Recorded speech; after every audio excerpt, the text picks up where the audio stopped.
मित्रों नमस्कार, जय हिंद। देखिए आज हमारा जो अध्ययन का विषय है वह है स्मारक। क्योंकि इसके पहले हमने 14 भागों का अध्ययन कर लिया है इतिहास जानने के साधन में, जिसमें साहित्यिक साक्ष्यों में हमने ब्राह्मण साहित्य, ब्राह्मणेतर साहित्य, लौकिक साहित्य, विदेशी यात्रियों के विवरण में हमने देखा अरबी यात्री, चीनी यात्री, यूनानी यात्री और पुरातत्व संबंधी साक्ष्यों में भी हमने क्या है अभिलेख और सिक्कों का अध्ययन कर लिया है। आज जो है इतिहास जानने के साधन को समाप्त कर दिया जाएगा। अब एक ही चीज बच रहा था, स्मारक। प्राचीन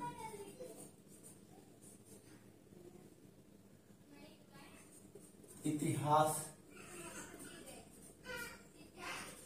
के साधन भाग 15 और अंतिम भाग, इसमें हम आज किसका अध्ययन करेंगे? स्मारक का। स्मारक किसके अंतर्गत आता है? पुरातत्व संबंधी साक्ष्य, पुरातत्व संबंधी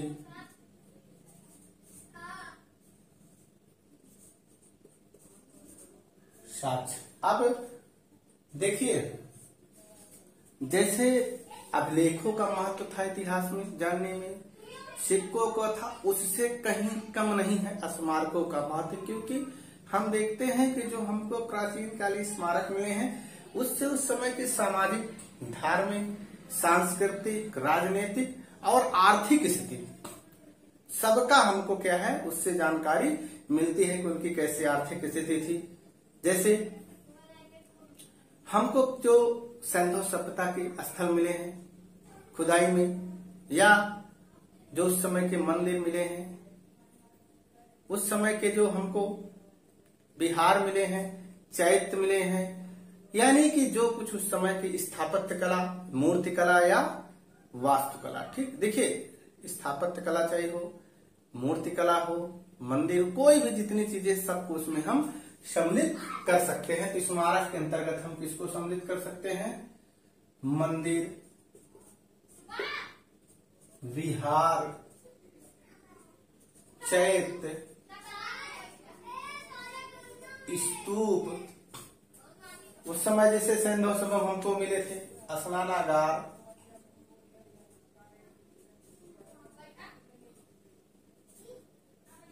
स्नानागार, ये किसमें? स्थापत्य के अंतर्गत आ जाएगा। तो देखिए अब इसमें इसका मतलब स्मारक का कि इसमें हम मूर्तियों को नहीं शामिल करेंगे, ऐसी कोई बात नहीं है।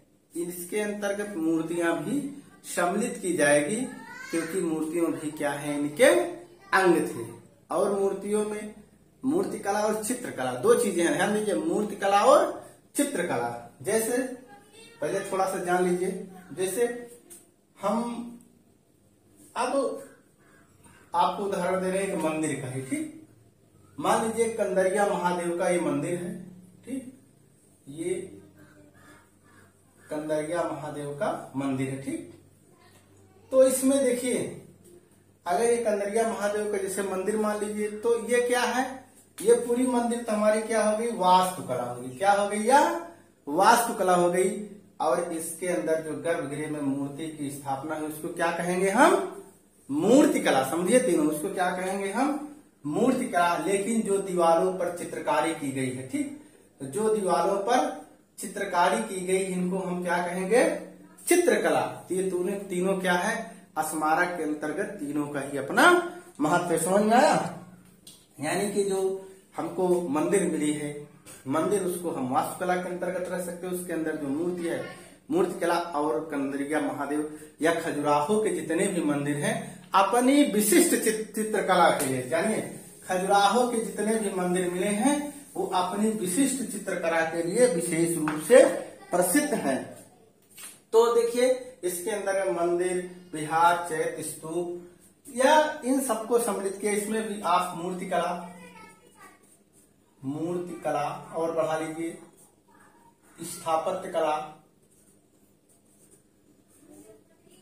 और चित्र कला, इनको भी आप सम्मिलित करते हैं। इतना सब ये स्मारक के अंतर्गत आएंगे। हम देखते हैं तो कुछ कुछ उदाहरण, जैसे सैंधव सभ्यता के विषय में हमको ना ही किसी साहित्यिक साक्ष्य से जानकारी मिली है, ना ही किसी अन्य विवरण से, सिर्फ पुरातत्व संबंधी साक्ष्य से हमको जानकारी मिली, इसको हमने बताया। तो जो सैंधव सभ्यता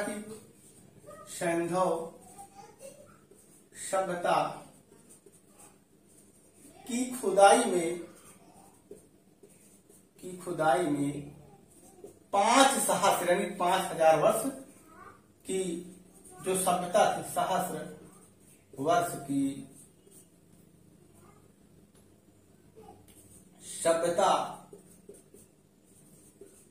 के विषय में जानकारी मिलती है,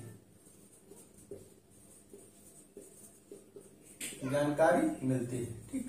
देखिए अभी जब हम पाषाण काल पढ़ाएंगे उसके बाद सैंधव काल में आएंगे तो बताएंगे विस्तार से इसका। हम देखते हैं कि जो हमारी सैंधव कालीन कला थी, जो स्थापत्य कला थी, स्मारक थी, उसकी जो खुदाई से क्या है हमको जो जानकारियां मिली हैं, जैसे कि कैसे उनकी मूर्ति कला थी। जैसे पशुपतिनाथ की हमको एक मूर्ति मिली है योगी की मोहनजोदड़ो से, ठीक। मोहनजोदड़ो और हड़प्पा 2 ऐसे स्थल थे, दयाराम साहनी, राखलदास बनर्जी 2 ऐसे लोग थे, इन्होंने मोहनजोदड़ो हड़प्पा की विस्तृत रूप से खुदाई की। तो उसमें देखिए काश्य की नाटकी की मूर्ति हमको मिली है, पशुपति योगी नाथ की मूर्ति मिली है, विशाल स्नानागार, अन्नागार मिला है। ये सब क्या है, स्थापत्य कला के उदाहरण है। चाहे वहां के अन्नागार रहे हों, चाहे अन्नागार रहे हों, चाहे जैसे सबसे विशाल जो भवन माना जाता है वह अन्नागार माना जाता है, वहां का एक सुंदर सा स्नानागार मिलता है सैंधव सब। ये सब क्या है, स्थापत्य कला के ही उदाहरण है। अब इसके बाद हम देखते हैं बहुत से स्थलों की खुदाइयां की गई हैं, जैसे नालंदा, पाटलिपुत्र, कुछ प्रमुख नाम हम लिख दे रहे हैं, कौशाम्बी,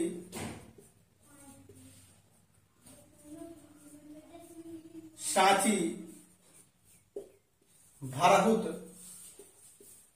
और कुछ दक्षिण भारत के भी स्थल हैं जिनके विषय में, जैसे पद्मडकल, ब्रह्मगिरी, मास्की, ये सब दक्षिण भारत के, हलेबीड आदि की भी खुदाइयों से क्या है हमको उसके स्मारकों के विषय में जानकारी हमें। जैसे हम देखते हैं कि हमको सैंधव सभ्यता में लोहे के विषय में जानकारी नहीं मिलती, ये पूर्णतया है कि हमको लोहे की कोई भी जानकारी सैंधव सभ्यता, लेकिन अब नई खुदाई में हमको एक स्थल मिला अंतरजी खेड़ा, अंतरजी खेड़ा की खुदाई से लोहे की प्राचीनता 1000 ईसा पूर्व तक अब जाती। अब माना जाता है कि जो लोहा हमको मिला था वह 1000 ईसा पूर्व पहले ही हमको मिल चुका था। अब एक प्रयाग विश्वविद्यालय, और जान लीजिए प्रयाग विश्वविद्यालय के तत्वाधान में की गई खुदाई में उदयन एक शासक थे, उदयन का राजप्रसाद,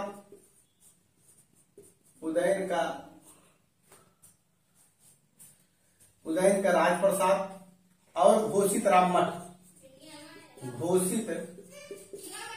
मठ कौशाम्बी से मिलते हैं। कहां से मिलते हैं, कौशाम्बी से। देखिए प्रयाग विश्वविद्यालय के तत्वाधान में कौशाम्बी में विस्तृत स्तर पर उत्खनन कार्य करवाया गया। तो हम क्या देखते हैं कि वहां हमको उदयन का राजप्रसाद और घोषित राम मठ हमको प्राप्त होता। इसके बाद जैसे एक स्थल है दक्षिण भारत में। अब दक्षिण भारत को अगर हम देखें तो देखिए दक्षिण भारत में पांडिचेरी के स्थल पर है, केंद्र शासित प्रदेश है पांडिचेरी में। एक स्थल है अरिकामेडु, अरिकामेडु से रोम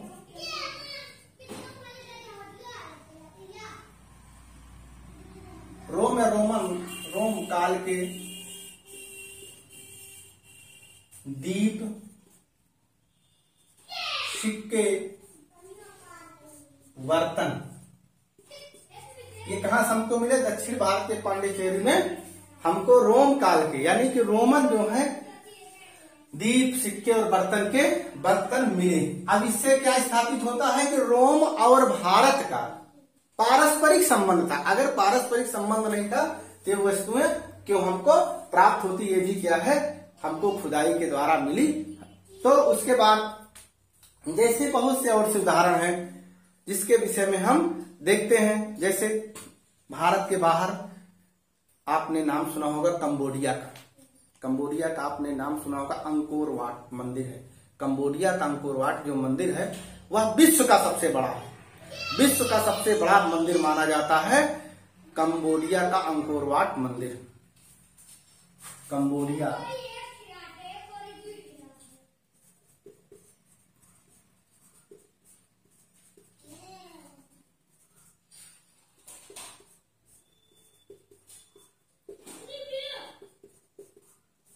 अंकोर वाट मंदिर विश्व का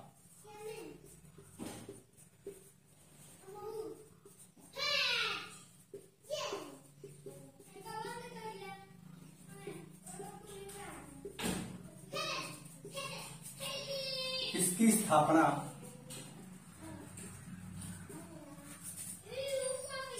सूर्यवर्मन द्वितीय ने की थी। ठीक, देखिए यह भगवान विष्णु को समर्पित है मंदिर और विश्व का सबसे बड़ा जो अंकोर वाट मंदिर है वह विश्व का सबसे बड़ा मंदिर माना जाता है। विश्व में इससे बड़ा और कोई मंदिर नहीं माना जाता।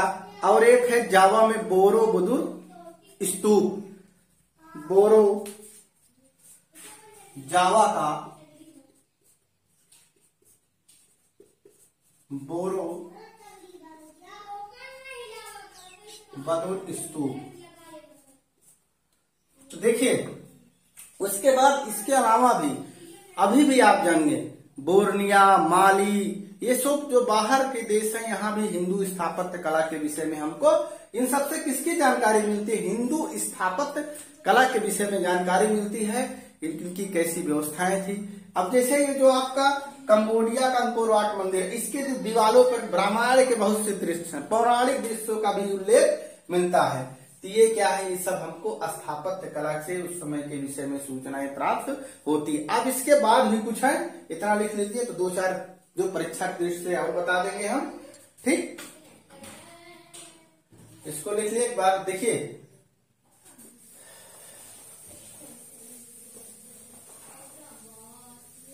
अब देखते हैं हम जैसे दक्षिण भारत में तंजौर का। देखिए दक्षिण भारत में तंजौर का राजराजेश्वर मंदिर। देखा, राजराजेश्वर मंदिर, ध्यान देना इसको, ये बहुत महत्वपूर्ण है, बहुत बार पूछा था। राजराजेश्वर मंदिर, अब बृहदेश्वर मंदिर, ये दोनों नाम इसी एक ही हैं। बृहदेश्वर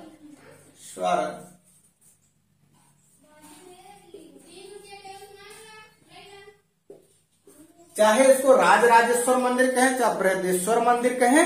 और इसकी स्थापना किसने की थी? राजराज प्रथम ने। बहुत बार पूछा गया, राजराज प्रथम ने। चोल शासक कौन था? या चोल शासक राजराज प्रथम ने दक्षिण के तंजौर के राजराजेश्वर मंदिर, बृहदेश्वर मंदिर की स्थापना की थी। यह द्राविड़ शैली का उत्कृष्टतम मंदिर है। देखिए अब बात आ गई शैली की, तो जान लीजिए 3 शैलियां हैं कला की। कितनी शैलियां हैं? 3 शैलियां स्थापत्य कला की। देखिए नागर शैली, ठीक, द्राविड़ शैली, और लिख लीजिए इसको, द्राविड़ शैली, नागर शैली, द्राविड़ शैली और बेसर शैली। देखिए ये तीनों क्या पूछा जाता है, ये भी क्वेश्चन आया है पीसीएस में कि कौन सी भारतीय स्थापत्य कला से संबंधित शैलियां हैं, तो नागर शैली, द्राविड़ शैली और बेसर शैली। ठीक, अब दक्षिण भारत की जो कला है उसको हम द्राविड़ शैली के अंतर्गत, उत्तर भारत में नागर शैली और बेसर शैली क्या है, दोनों का मिश्रण है। इन दोनों के मिश्रण को क्या है, हम बेसर शैली के अंतर्गत रखते हैं। इतना क्लियर हुआ। अब इसके बाद जैसे एलोरा का कैलाशनाथ मंदिर है, एलोरा का कैलाशनाथ मंदिर है। उसके बाद आप चले जाए उड़ीसा में जगन्नाथपुरी का मंदिर है, कोणार्क का सूर्य मंदिर है, भुवनेश्वर का लिंगराज मंदिर है। अब देखिए जैसे खजुराहो का मंदिर, अब खजुराहो के मंदिर की स्थापना किसने की थी, चंदेल शासकों ने, चंदेल शासकों ने। ठीक, जो चंदेल शासक है इन्होंने खजुराहो के मंदिर, पूछा खजुराहो के मंदिर से कौन संबंध है, तो चंदेल। इसमें सबसे जो प्रसिद्ध है कंदरिया महादेव का मंदिर, कंदरिया महादेव का मंदिर। इसके वजह से एलोरा का कैलाशनाथ मंदिर है, एलोरा का कैलाशनाथ मंदिर, एलोरा का कैलाशनाथ मंदिर। इसकी स्थापना किसने की थी, राष्ट्रकूट शासक कृष्ण प्रथम ने, राष्ट्रकूट शासक कृष्ण प्रथम ने। उसके बाद उड़ीसा के कुछ मंदिर हैं, उनके विषय में जान लीजिए। उड़ीसा के मंदिरों में 3 हैं प्रमुख रूप से, उड़ीसा के मंदिर। ठीक, जगन्नाथ, भगवान विष्णु से संबंधित जगन्नाथ पुरी का मंदिर, यहीं पर रथ यात्रा प्रतिवर्ष निकाली जाती है जगन्नाथपुरी में, जगन्नाथपुरी मंदिर। भुवनेश्वर का लिंगराज मंदिर, भुवनेश्वर का लिंगराज मंदिर। और उसके बाद कोणार्क का सूर्य मंदिर, बहुत ही बार परीक्षा में पूछा गया, बहुत महत्वपूर्ण, कोणार्क का सूर्य मंदिर। देखिए कोणार्क के सूर्य मंदिर का क्वेश्चन बनता है, कुछ इसमें बता। देखिए कोणार्क का सूर्य मंदिर, इसकी स्थापना किसने की थी, नरसिंह देव वर्मन प्रथम चोड़गंग ने। इसकी स्थापना किसने की थी, नरसिंह देव वर्मन प्रथम चोड़गंग ने। और इसको एक चीज और देखिए, कोणार्क के सूर्य मंदिर में जो एक चबूतरे पे बना है, कैसे बना है, एक चबूतरे पे बना है, उस चबूतरे पे 12 पहिए बने हैं। कितने पहिए बने हैं, 12 पहिए बने हैं। और जो सीढ़ी है उसके सामने 7 अश्व हैं। उसके सामने कितने अश्व हैं, 7 अश्व हैं। जान लीजिए, लिखने को शर्त नहीं, इसे याद हो जाएगा। कितने, 12 पहिया हैं और सीढ़ी के सामने 7 अश्व हैं। ठीक, इसकी स्थापना किसने की थी, नरसिंह देव वर्मन चोड़गंग ने की थी। इसको ब्लैक पैगोडा लिख लीजिए, पूछा जाता है। कोणार्क के सूर्य मंदिर को ब्लैक पैगोडा भी कहा जाता है, अब जैसे इसके अलावा भी बहुत से मंदिर हैं, लेकिन अब हम देखते हैं कि इन सब से क्या है, उस समय की धार्मिक विषयों के विषय में, राजनीतिक, सामाजिक, सांस्कृतिक सारी स्थितियों के विषय में सूचना मिलती है। इनकी शैलियों के विषय में सूचना मिलती है, इनकी चित्रकारी के विषय में सूचना मिलती है। और बहुत से शासक, बहुत से राजा अपनी प्रसिद्धि के लिए भी स्मारकों और मंदिरों का निर्माण कराया करते थे। जैसे स्तूपों में हम देखेंगे तो सांची का स्तूप, भराहुत का स्तूप, अमरावती स्तूप, और जैसे अजंता एलोरा की गुफाएं, बाघ की गुफाएं, और सबसे जो प्राचीन एक चीज देखे क्वेश्चन, सबसे प्राचीन जो चित्रकारी का हमको साक्ष्य मिलता है वह भीमबेटका, सबसे पूछा जाता है, सबसे प्राचीन चित्रकारी का साक्ष्य भीमबेटका से मिलता है। कहा, या मध्य प्रदेश, भीमबेटका से मिलता है। यह मध्य प्रदेश में है भीमबेटका।